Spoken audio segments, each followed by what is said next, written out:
أعوذ بالله من الشيطان الرجيم بسم الله الرحمن الرحيم الحمد لله رب العالمين بارئ الخلائق أجمعين باعث الأنبياء والمرسلين ثم الصلاة والسلام على خير خلقه العبد المؤيد والرسول المسدد حبيب إله العالمين أبي القاسم المصطفى محمد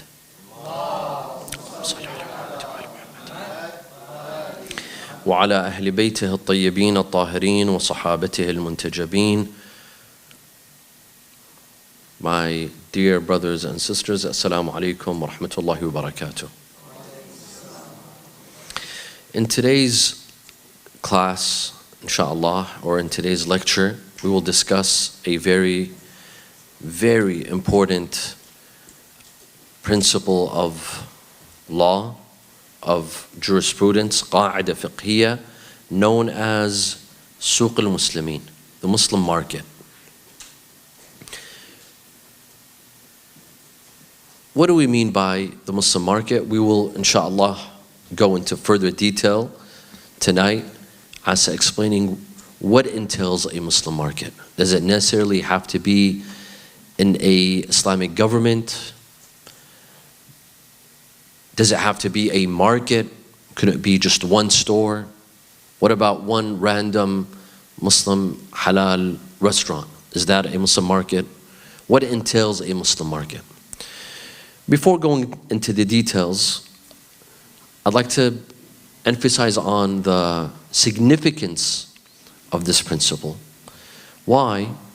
Because when there is a Muslim market, and we'll explain what a Muslim market is, you consider every item in that market to be halal. If it's meat, you consider it slaughtered in the Islamic way. Beef, chicken.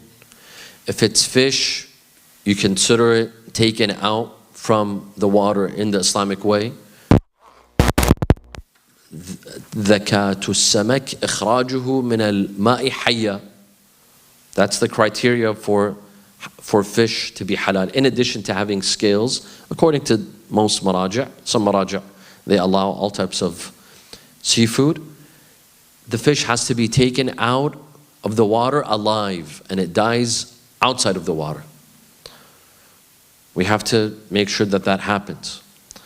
You go to a Muslim market and you find fish. You find leather bags made out of leather, shoes made out of leather, belts, wallets made out of leather. All of that is considered halal, tahir, pure. As for the meat, you say, inshallah, it's mudakka. It's been slaughtered in the right way. The fish, inshallah, it has scales, and it died outside of the water. You find some drinks. You don't know. Is this alcoholic, not alcoholic? There's these new types of drinks. I've seen in some stores, Barbican, something like that. Is this halal? Is this haram? Is this alcoholic, non-alcoholic? If it's found in a Muslim market, you say, inshallah, it's halal. Inshallah, it's not alcoholic. Anything with leather, belts, shoes, wallets, bags, you don't know. This leather, was it taken from an animal that was, first of all, does it accept tazkiyah? Some animals don't accept tazkiyah. Like for example, alligators. Alligators, even if you slaughter them on the qibla, it'll never be mudakka. Some animals accept tazkiyah, some animals don't. So does this animal accept tazkiyah? And was it mudakka? Was it slaughtered in the right way? You say, inshallah, yes. Inshallah, this leather was taken from an animal that accepts tazkiyah, and it was mudakka, and hence this leather is tahir, it's pure. You could wear it in salah. If it's shoes and it rains, it's fine. If it's a bag, you're fine. If it rains, for example, it gets wet, you're fine. If it's a belt, you could wear it in salah. And if it's a drink, you consider it halal and tahir. And you say, inshallah, it's not alcoholic. That's the idea of a Muslim market. While going to a non-Muslim market, and we'll talk about this later on, for example, like Costco. Costco offers halal meat, but we know that Costco is not owned by a Muslim. It's not considered a Muslim market. Can you rely on them when they tell you that the meat is slaughtered in a halal way? No. No. You buy a belt, shoes, a bag, leather from a non-Muslim market. Non-Muslim market. It's considered najis. If it's pure leather, by the way. If it's not pure leather and it's a mix, that's a different story. But if it's pure leather from a non-Muslim market, it would be considered najis. So it rains, it becomes najis. If it's a belt, you can't wear it in salah. If it's a wallet, you take it out during salah. So you see the repercussion. All of this is considered halal, pure, tahir.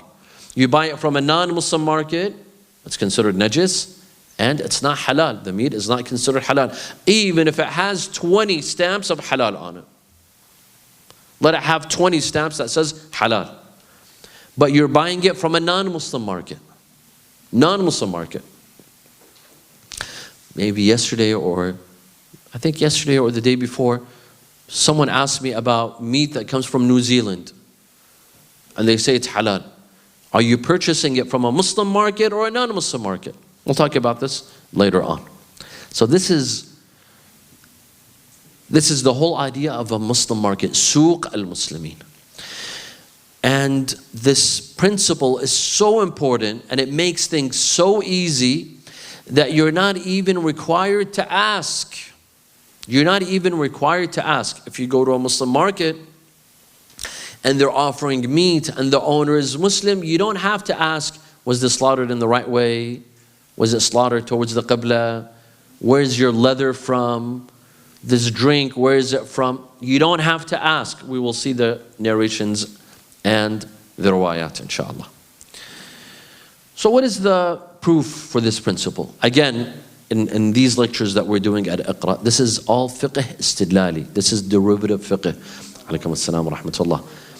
And I want the brothers and sisters to be acquainted with the proof and evidence. I don't just want to give you simple fatwas. That this alim says this, that alim says that. No. We want to get to the reasoning behind the fatwa. The reasoning. What's the proof and evidence? Do we have valid evidence for such a principle, Suq al-Muslimin? Where does it come from? And it's very important, my dear brothers and sisters, that everyone gets acquainted with the narrations of Ahlul Bayt, Hadith Ahlul Bayt. It's very important that we, ourselves and our children, we become acquainted with the narrations of Ahlul Bayt. What did the Ahlul Bayt say? And we get fiqh directly from Ahlul Bayt. So we could simply review fatwas on this matter and it'll be the end of the story. But we want to go deeper. We want to go deeper and see the proof and evidence. Do we have solid evidence for this principle or not? Here, ulama who have discussed this principle, قاعدة سوق المسلمين, they've mentioned several pieces of evidence. Number one, Siratul Mutasharra'a, religious practice during the time of Rasulullah and during the time of the Imams, Ahlul Bayt. People in Medina would go out in the market. Medina was a Muslim city. It was the first Muslim city. And it was home to the Muslim state, the nation that Rasulullah built. The capital was Medina. So the market was considered a Muslim market. And those in the market were all mostly Muslim, not all. There were some Christians and Jews in Medina, and we'll talk about that later.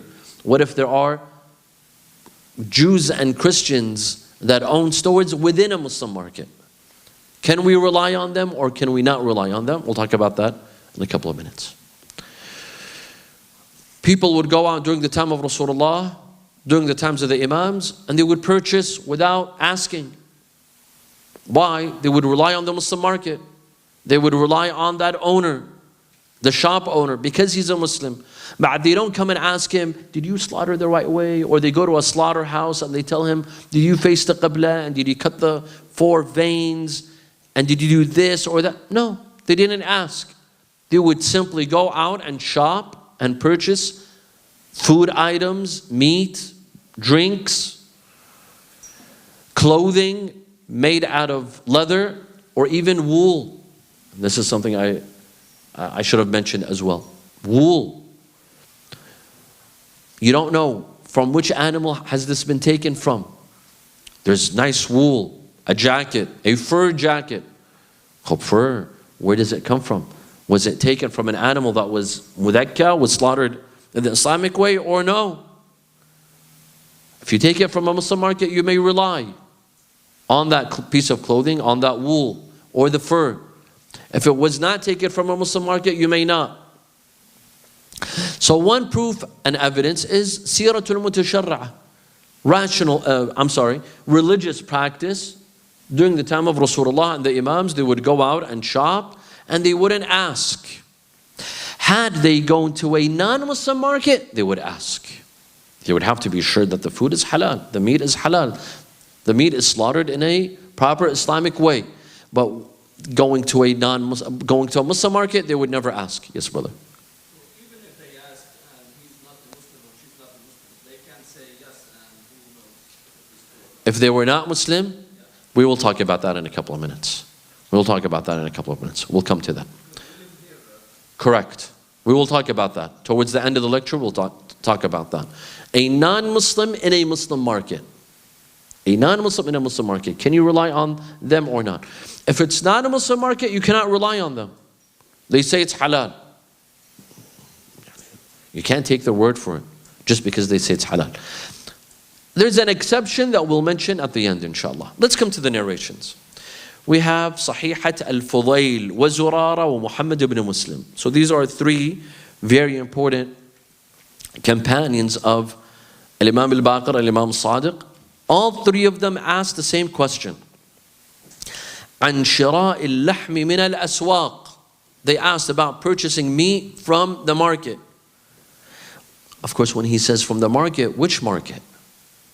Imam Al-Baqir and Imam Sadiq are in Medina, so it must be a Muslim market.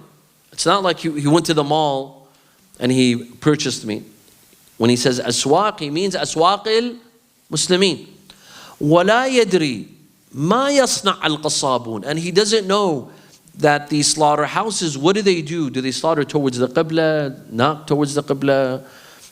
Do they fulfill the requirements for dhabiha, Islamic dhabiha, or not? قال عليه السلام, Imam Al-Baqir says, كل, eat, إذا كان ذلك في أسواق المسلمين. If that was a Muslim market, then eat. ولا تسأل عنه. And don't even ask. Don't even ask. This, you see, this ending is very important. That when you go to a Muslim market, but don't go and ask. Today we have individuals that are holier than thou. They go to a Muslim restaurant owned by a Muslim. Where do you get your meat from? Is your food halal? Who's your supplier? Beef and chicken? Why are you asking so many questions? The owner of the store is a Muslim. The shop owner is a Muslim. The restaurant owner is a Muslim. The Imam is saying, Kul, eat, إِذَا كَانَ ذَلِكَ فِي أَسْوَاقِ الْمُسْلِمِينَ. If it's in a Muslim market, وَلَا تَسْأَلْ عَنْهُ. And don't ask. You don't need to ask. In fact, this could be even a prohibition. Don't ask. It's not that you don't need to ask. Do not ask. Because that's an insult. It could be an insult to the Muslim shop owner or restaurant owner. When you're asking him, is your food halal? You're insulting him. Oh, of course it's halal. He's a Muslim. Of course it should be halal.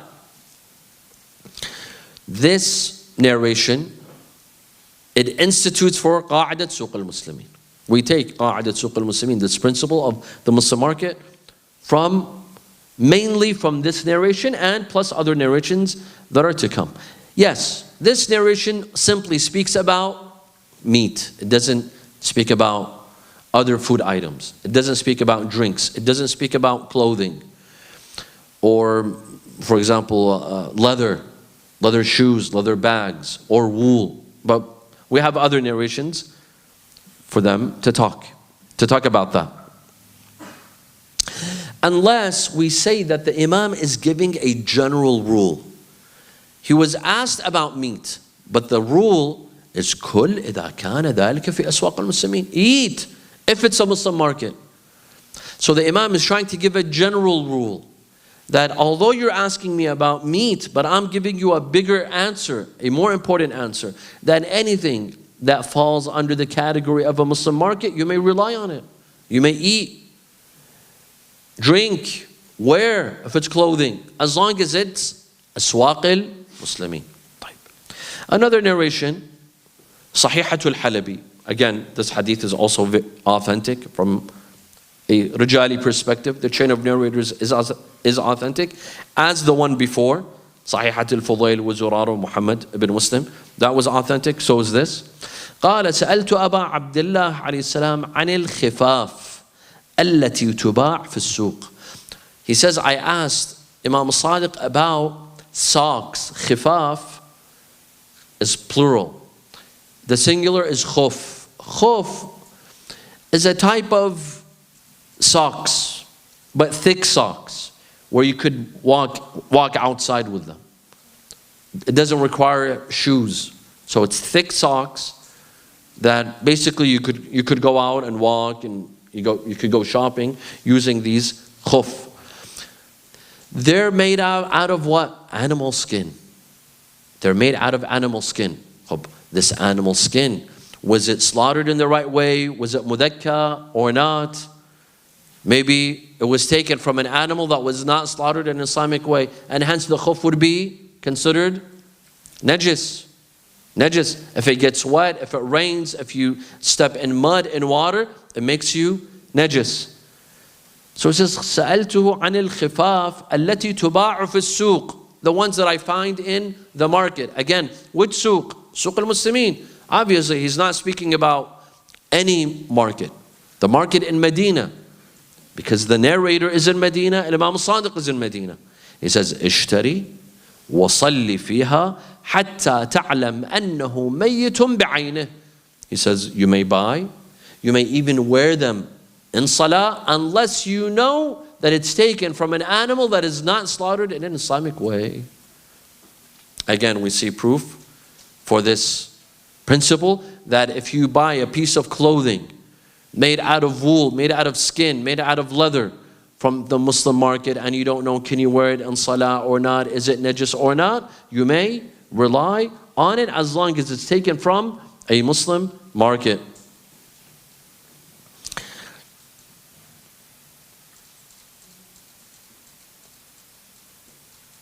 Another hadith, Sahihat Ahmad ibn Muhammad ibn Abi Nasr. Again, this hadith is authentic. From the chain of narrators is authentic. He says, سألته عن الرجل يأتي السوق. I asked him about a man who comes to the market. فيشتري جب فراء. He buys a overcoat made out of wool. لا يدري أذكية هي أم غير ذكية أيصلي فيها. He buys an overcoat made out of wool, and he doesn't know, was it taken from an animal that was slaughtered in the Islamic way or not? Should he pray with that overcoat made out of wool or no? قال نعم. Yes, you can. ليس عليكم المسألة. And you don't even need to ask. Again, you don't need to ask. Again, I reiterate that we live at a time when there are some people that go ahead and ask. They ask. They have to make sure that they check, they ask. Even when they go to a halal restaurant or a Muslim shop, the shop owner is Muslim, they ask him, where do you get your leather from? Where do you get your clothing from? Where do you get your meat from? The Imam says, لَيْسَ عَلَيْكُمْ الْمَسْأَلَةِ. You don't have to ask. Why are you making things more difficult for you? It's like the people of Musa. Some narrations, they say, don't be like the people of Musa, Bani Israel. Allah says, اذبحوا بقرة. Allah told them, go and slaughter a cow. They said, ما لونها. Tell us what color. Allah tells them what color, they couldn't find. And then they kept on asking more and more questions. Allah simply said, go slaughter a cow. That's it. But they kept on asking questions, and they made things harder for themselves. You're going to a Muslim market, why ask? The shop owner is a Muslim. The restaurant owner is a Muslim. But why ask? ليس عليكم المسألة. And then he says, إن أبا جعفر عليه السلام كان يقول, he says, my father, Imam al-Sadiq, would say, إن الخوارج ضيقوا على أنفسهم بجهالتهم. That the Khawarij made things more difficult for themselves because of their ignorance. Because of their ignorance. Why? There's no need to ask. There's no need to ask. Even today, there are some individuals about some ingredients. If it's meat, yes, you have to ask. If it's not from a Muslim market, if it's from a non-Muslim market, you have to ask.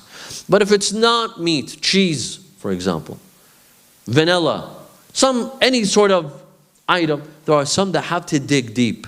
They call the chocolate company, they call the cookies company, they call this, where your items are from what? Where did you get this from? What are the ingredients? Who told you to ask? No, and it's not enough for them that they go and ask. They have to announce to everyone that, listen, I discovered that these type of cookies are haram. This chocolate is haram. First of all, who told you to ask? Who told you to ask? Second of all, who told you to announce? Keep it to yourself.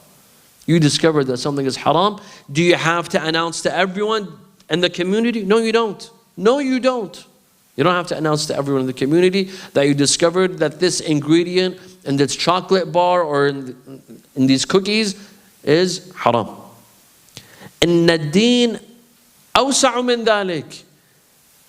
Imam al-Sadiq is saying, he says that religion is a lot more lenient than we think. It's a lot more lenient than we think. We make it strict upon ourselves. We make it harder upon ourselves. Islam is easygoing. We make it harder. Another hadith.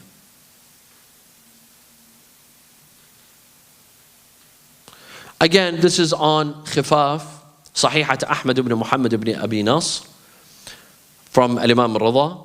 He says, سألت عن الخفاف يأتي السوق سألت عن الخفاف يأتي السوق فيشتري الخف لا يدري أذكي هو أم لا. So this person makes socks. So he comes to buy the material. And he doesn't know that this material that he's buying, was it taken from an animal slaughtered in the Islamic way or not? Should he buy? ما تقول في الصلاة فيه وهو لا يدري أيصلي فيه أم لا. And he doesn't know, should he pray in it or not? The Imam says, نعم أنا أشتري الخف من السوق. I buy it myself. He says, I go. Imam Sadiq says, Imam Rida says, he says, I go to the market and I buy these type of socks. وَيُصْنَعُ لِي. I buy this material and I make socks for myself. وَأُصَلِّي فِيهِ. And I pray without وَلَيْسَ عَلَيْكُمُ الْمَسْأَلَةِ. Again, the Imam says, and you don't have to ask that where's this material from? Where's this material from? Was it slaughtered in the halal way? Was it made in the halal way? You don't have to ask. I don't ask. I buy, I purchase, we make socks out of it, and I wear it in my salah.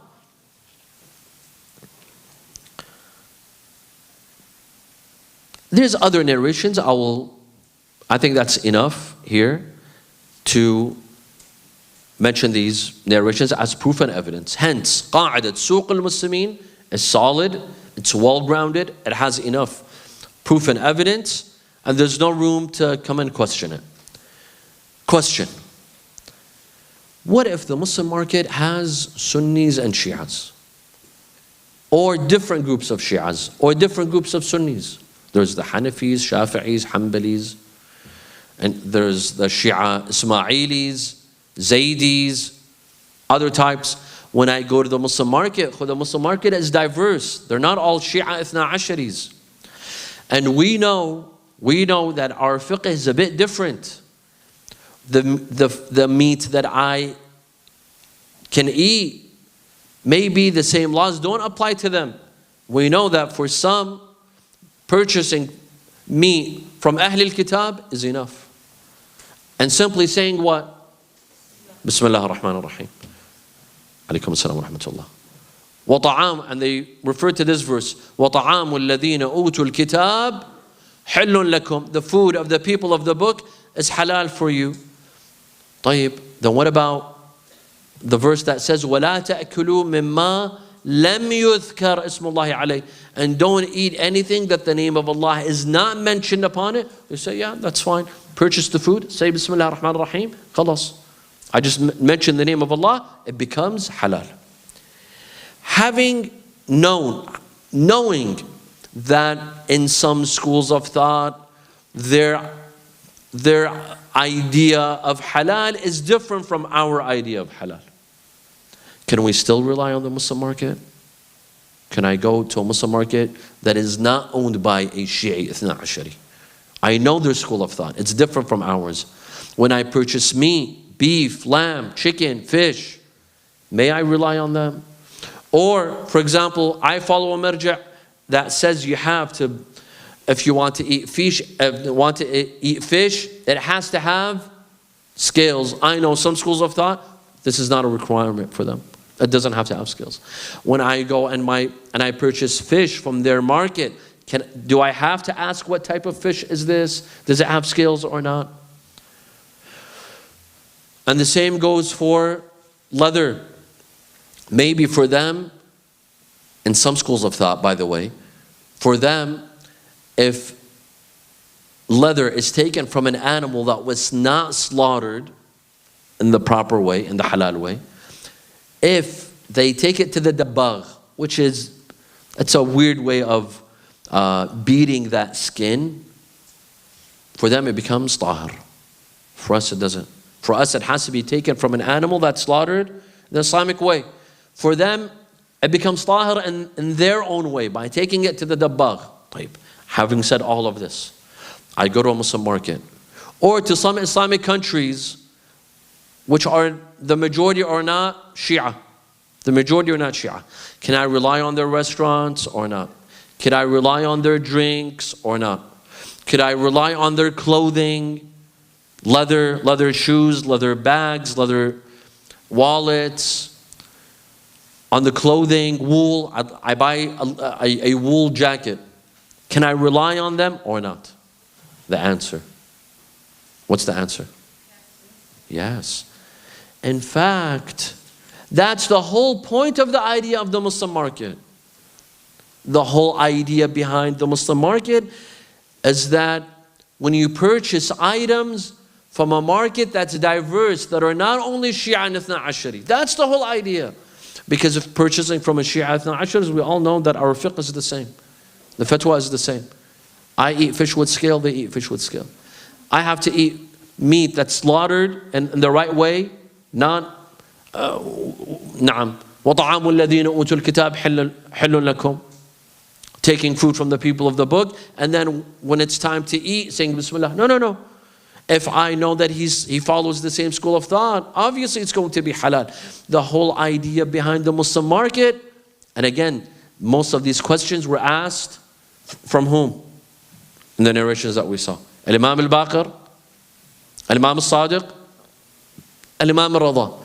These three Imams were living in a community, the majority were not Shia. They were not Shia. But at the same time, the Imam was saying, إِذَا كَانَ في أسواق المسلمين كل إذا كان ذلك في سوق المسلمين وليس عليكم بالمسألة, and don't even ask. So some might say, well, Sayyid, but when I go for Umrah, for example, we know their fiqh is different from ours. I avoid their food. I don't eat at their restaurants because their idea of halal is different from our idea of halal. Who told you? First of all, this does not apply to all schools of thought. To some schools of thought. Some. And I think they put conditions that if you live in an area with I don't know what type of radius where you cannot find dhabiha, then you may rely on the food of people of the book and say Bismillah. So not all of them say this. Not all of them say this. And plus, when we have such narrations, why become holier than thou? And say, no, when I go to Umrah, I'm going to become a veggie. When I go to Hajj, I become a vegetarian. And I avoid the restaurants, or the drinks served there, or the leather that I purchase. No, the Imam is saying, eat, drink, purchase their food items. The whole point of Suq al-Muslimin is to rely on the Muslim market that is dominated by our brothers and sisters. not from our own school of thought. And hence why I said in the beginning that this market rule, Muslim market rule, is very important, and it makes things so much easier for us. Had it not been for this principle, we would have had to check, we would have to ask, we would have to verify. Any restaurant you go to, any shop you go to, any food item you purchase or clothing you purchase, you would have to make sure it's mudakka. The food has been slaughtered, the meat was slaughtered in the right way. The fish has scales, and it's been taken out of the water alive. You have to verify and you have to check. Thanks to Qa'idat Suq al-Muslimin, we don't have to.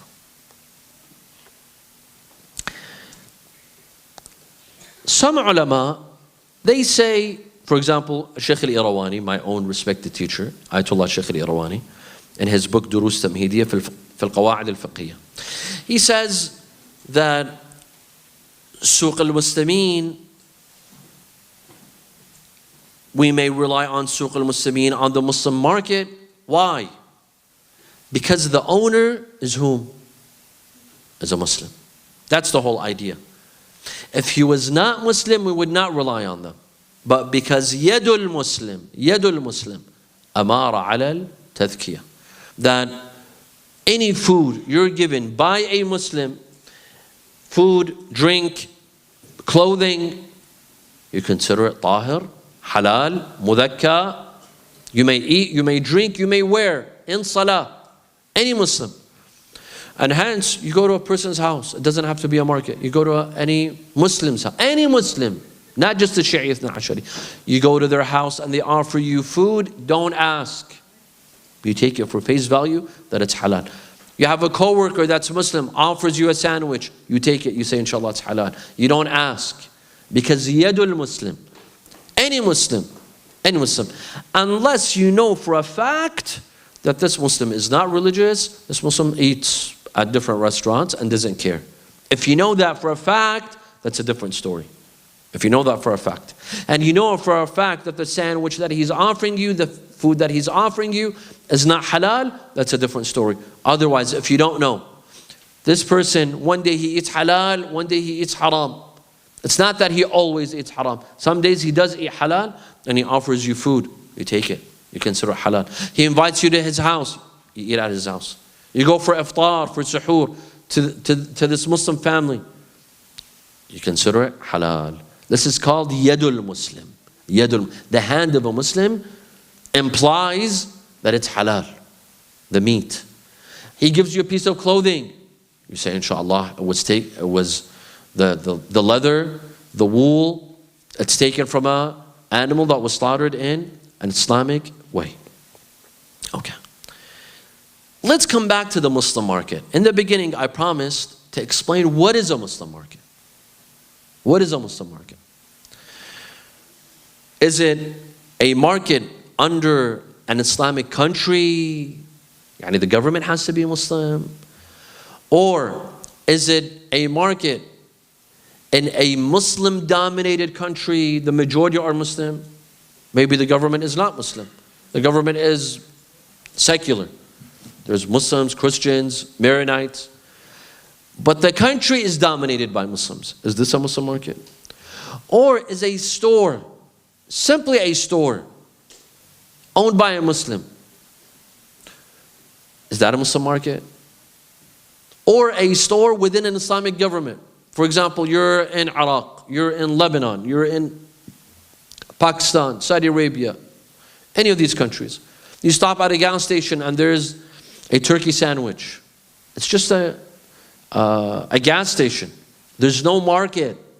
There's no stores. Is that a Muslim market? Can we consider that a market? Or here, for example, here in America, Dearborn is a different story. Why? Because it is a Muslim market. Most of the markets, most of the stores and restaurants are owned by Muslims. So this is a very rare case in the US. But go outside, you'll find Muslim shops, stores, restaurants here and there. They're isolated. They're not in a market, so to speak. The entire market is not Muslim. Is that considered a Muslim market or not? Here there's various opinions. One opinion states that a Muslim market has to be within an Islamic state, an Islamic government. The government has to be Muslim. That store, that market, even if it's one store, even if it's a gas station, it doesn't have to be a market, it doesn't have to be a mall. Even a gas station that sells meat, that's halal. This is one opinion. A second opinion says that a Muslim market is within a Muslim majority, country with a Muslim majority. They don't have to be, the government doesn't have to be Muslim. But the majority in that country, or at least in that city, it doesn't matter for the rest of the country, but at least the city that you live in, the city that you shop in, the majority of them are Muslim. So the shops in that city, it's considered what? Suq al-Muslimin. This is a second opinion. A third opinion says that a Muslim market is not isolated stores. It has to be a bunch of markets. It has to be a bunch of stores. So one store here, one store there is not enough. It has to be a bunch of stores. It has to be markets owned by Muslims. The majority of those working in the market and work in the market own those stores. They have to be Muslim, even if it's not in a Muslim country. This is another opinion. A fourth opinion is that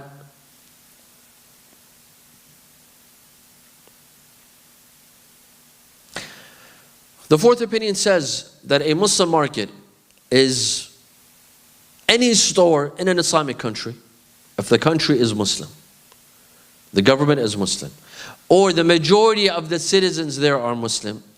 Any store, it doesn't have to be a market, is considered a Muslim market. Or if it's outside of a Muslim country, it has to be a market, bunch of stores. That's considered a Muslim market.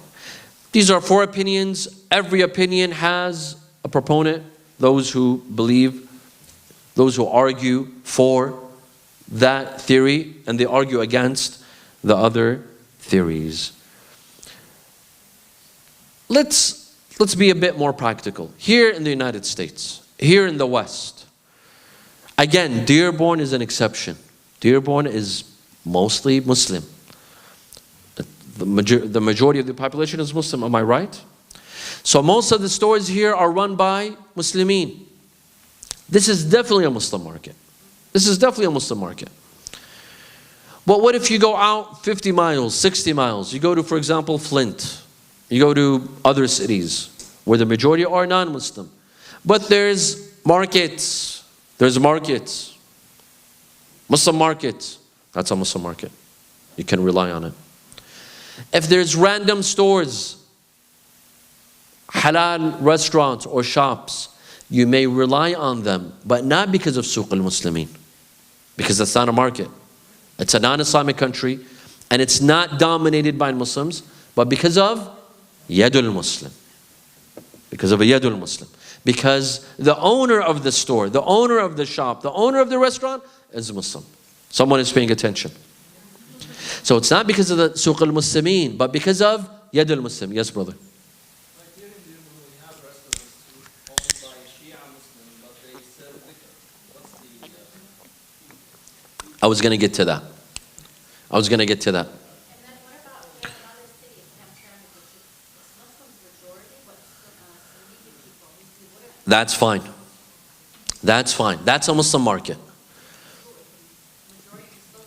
That's a Muslim market. Because we said Suq al-Muslimin is not just for the Shia. It's not a market dominated by the Shia. It's a diverse market. It could be Sunnis, it could be Shias, it could be mostly Sunnis. That's fine. Because those who were asking Imam al-Sadiq and Imam al-Baqir, they were asking in Medina, and Medina was majority what? Sunnis, not Shias. And they were asking, can we rely on their meat? The Imam says, yes. لَيْسَ عَلَيْكُمُ الْمَسْأَلَةِ. Don't even ask. طيب. Based on these four theories, let's pose this question, because it's going to make a difference. What if there's a Muslim market, let's say here in Dearborn, Let's give the example of Dearborn. There's a Muslim market. All the stores are owned by Muslimin. Store owners, barbers, you name it. They're all Muslimin. So that is a market. That's a Muslim market. The city is majority Muslim, and the market is run by Muslimin. What if the shop owners is a non-Muslim? A non-Muslim supermarket. A non-Muslim American, white American, has a supermarket. And he sells food products, chicken, beef, lamb, fish. Can you rely on him or not? Or her? What do you say?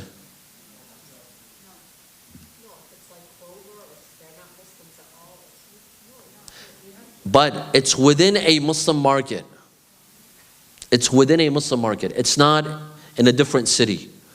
So definitely in a random city like Flint doesn't have, I don't think it has a lot of Muslims. I know there's some Muslims, right? Let's go to Livonia first. Livonia is here, correct? Let's have any city that is not dominated by Muslims. Allen Park, going to Kroger's or Costco, definitely this is not allowed. Why? Because you're buying from a non-Muslim. But within a Muslim market, so in Dearborn, there's a supermarket owned by a non-Muslim. Can you rely on them or not? Yes or no? Here there's two views. Of course, this is academic. Don't take this from me as a fatwa. Don't go buy meat from that store. As a fatwa, I will tell you, don't do it. Don't do it. Even if it says it's halal, don't do it. But again, this is an academic discussion. We're trying to see the proof and evidence for such a fatwa. As a fatwa, do not go to a Muslim market and buy from the Muslim market. But we want to see, can we argue for such a thing or not? Some ulama, like Shaykh al-Irawani, in his Al-Qawa'id al-Fiqh, he says no. Why? Because Suq al-Muslimin in itself is not important. Suq al-Muslimin, the Muslim market, only shows us that the owner of the shop is what? Muslim. So it's not because of the market, because of the walls of the market and the roof of the market. That market one day could be owned by a Muslim, the next day could be owned by a non. The market itself has no value. Its value is in its owner. The owner who is buying the products. So if Suq al-Muslimin, if it tells us that the owner is a Muslim, we may rely. If he's not a Muslim, we cannot rely. This is one perspective. This is one opinion.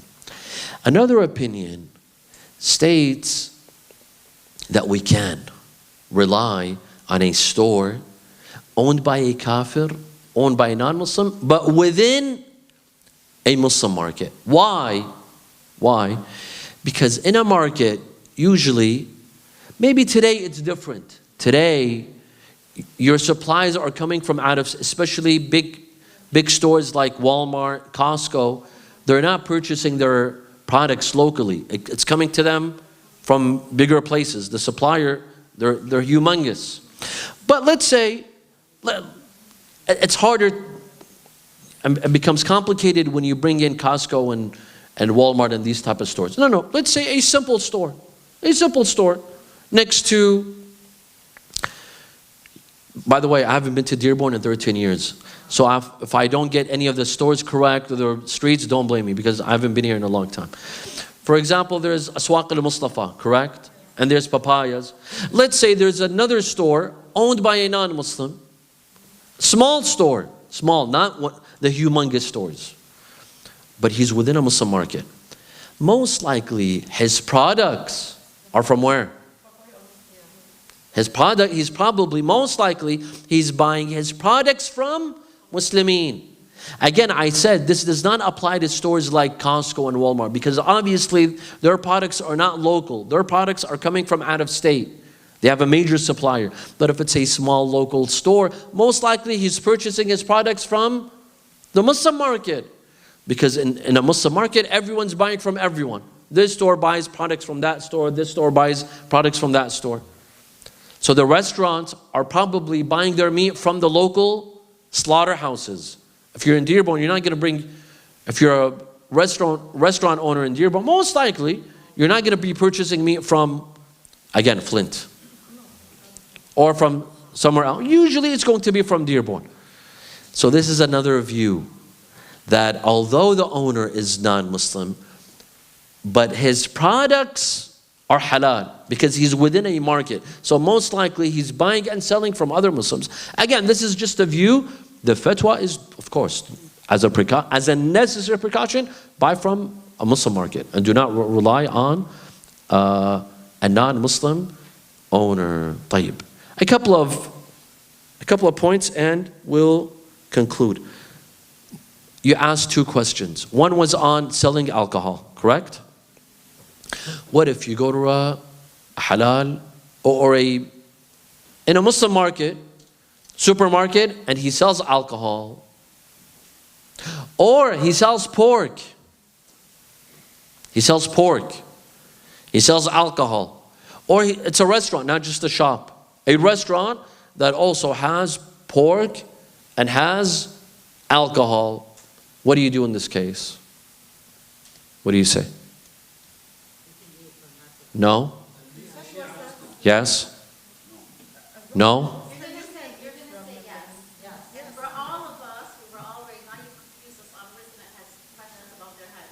Because we've been raised, you always ask, even if we are there, because you still don't know. Or because we know for sure, like I said, You've been raised to ask? This is wrong. I don't know who told you to ask. The Imam is simply asking. We saw in the narrations, لَيْسَ عَلَيْكُمُ الْمَسْأَلَةِ. Do not ask. If he's a Muslim, do not ask. Because we know, sorry, because we know our fellow brothers and sisters, I'm not trying to be racist or anything, but for our fellow brothers, the Yemenis, we also have a population of, we know for sure the majority will go to Kroger, get their meat and say, Bismillah, we're done. If you know that, what do I mean by know that? You say, Wallahi al-Azim, I know this brother went and bought haram food and he's selling it to me. Can you swear? Khalas, then you don't know. If you can't swear, that means you don't know. Then you rely on him. Whatever his nationality is.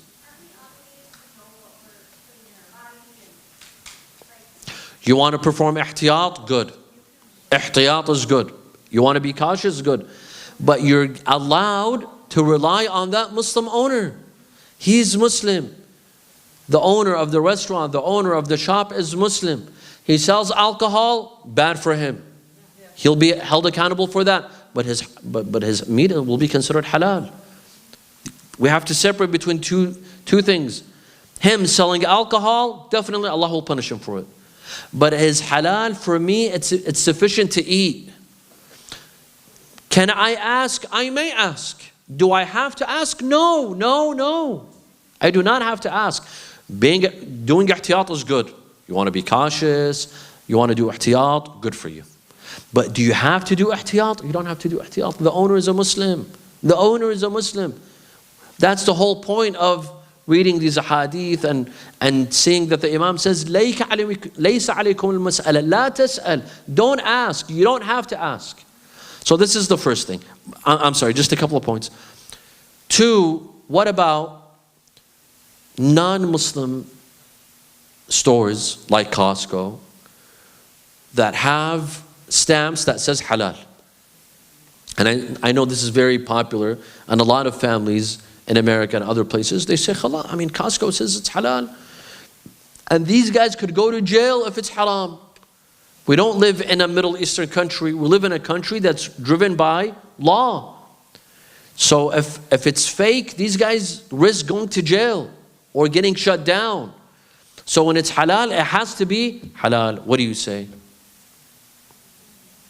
What do you say? No. Because the owner is not Muslim, you may not rely unless you know for a fact that it's halal. Again, how do you know for a fact it's halal? No. How do you know if you've reached ilm or not? You can swear.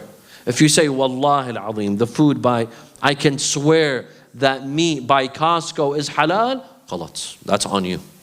Between you and Allah, you're safe. As long as you can swear, you know for a fact. But if you don't know, you may not rely on them. I'm sorry, Bilak. Let me get her question. I'll come back to you. Yes. Okay, so say for instance, you're at a non-Muslim shop in Costco, but the reputation of the meat that's being sold, let's say it's Midamar, or we can make up something, Green Crescent Farms, or something like that, but you know that company is known to have halal meat, so then what is the situation? Khalas. If you know for a fact that the supplier for Costco is a Muslim, you're okay. And that's why I believe maybe yesterday, I don't know. Someone said, what about meat that comes from New Zealand?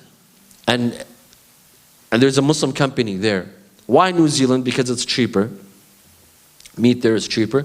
They supply, for example, to Costco. If you know for a fact, not that they say, I heard. Don't say I heard. There's no such thing as I heard.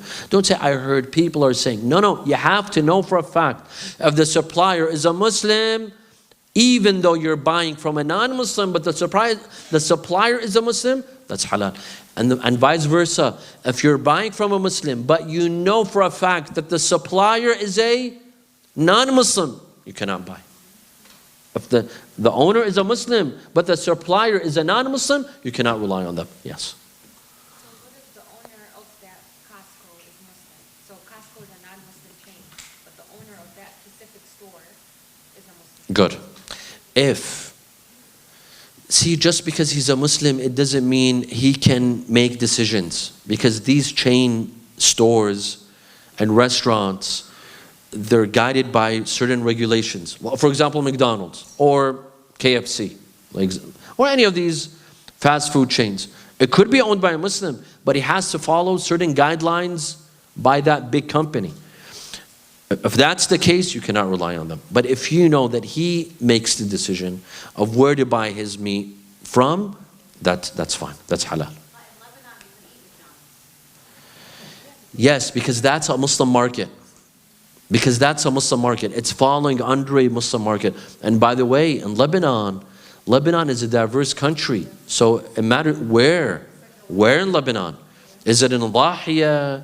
Is it in Junub? Yes. But if you go to areas where it's mixed, ma'loom, it's a Muslim market. It might not be a Muslim market, it's a diverse market. So you have to be careful. With countries that are diverse, you have to be careful. I think the source in Lebanon is from Saudi Arabia. Khalas. Oh, that's a Muslim market. That's a Muslim country. Hajj Fuad. A little bit different question. As an owner of a business, like a fast food restaurant, and I order my stuff from a Muslim supplier. If that Muslim supplier runs out of stuff and he refers me to, let's say, Restaurant Depot, that carries the same brand that he carries, or delivers to me, is it okay for me to get it from there? Who's the supplier to House Depot? Is that what? Restaurant Depot. Who's the supplier to Restaurant Depot? I would imagine it's the same supplier to that. Oh. But is he a Muslim or non-Muslim?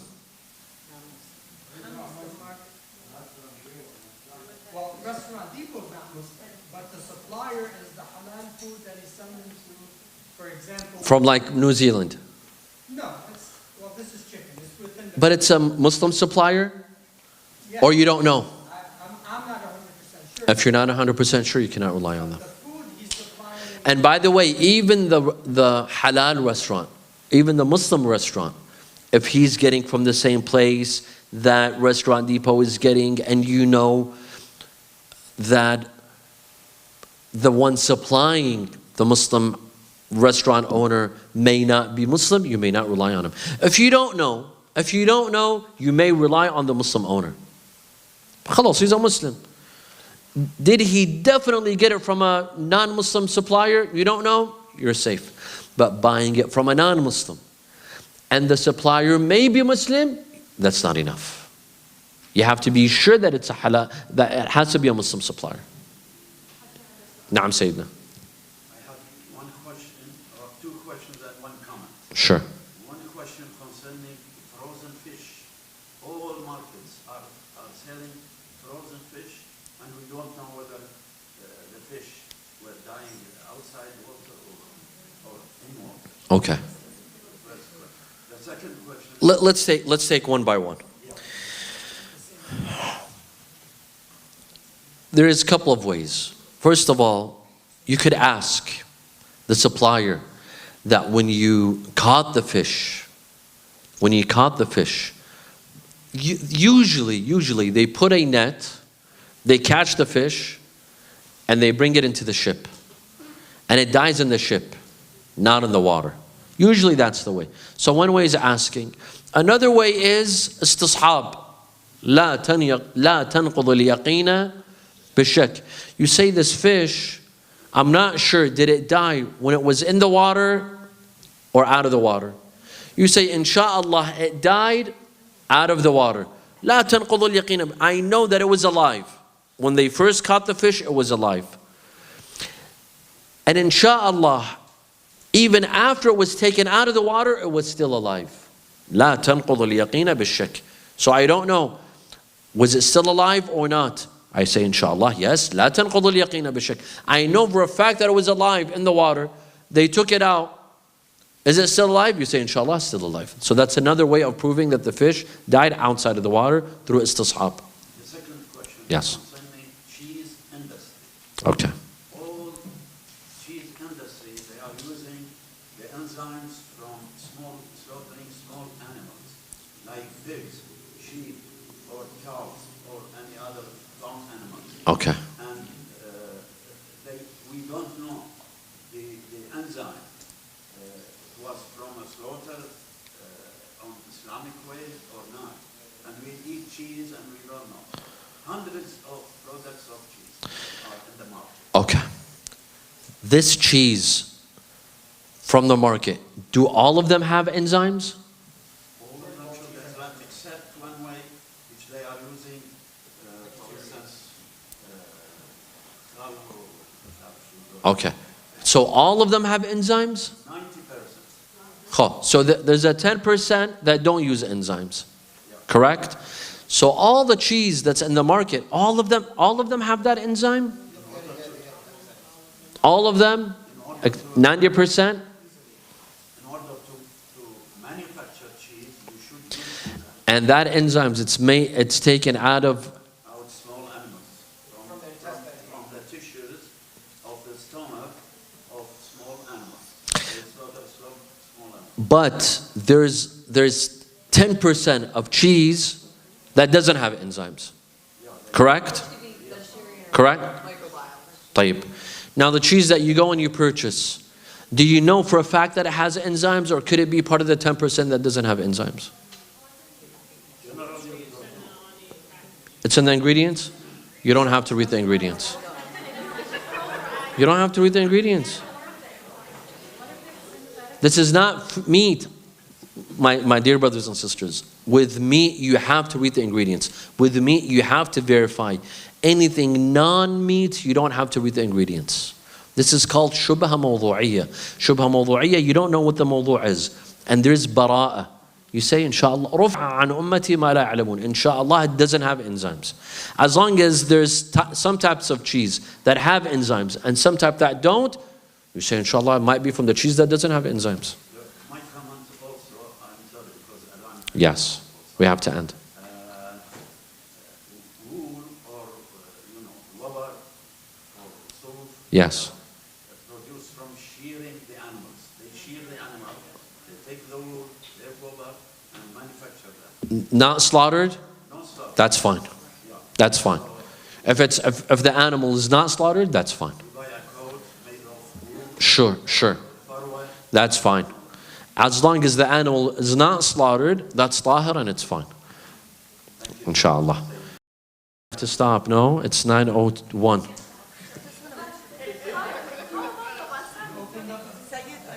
One second. I'm sorry. What say that? It's called red wine Vinegar. vinegar. لا مو كل شيء حلال. Vinegar. What does it have? Alcohol? Yes, but some vinegar is red wine vinegar. Do you know for a fact that it has wine?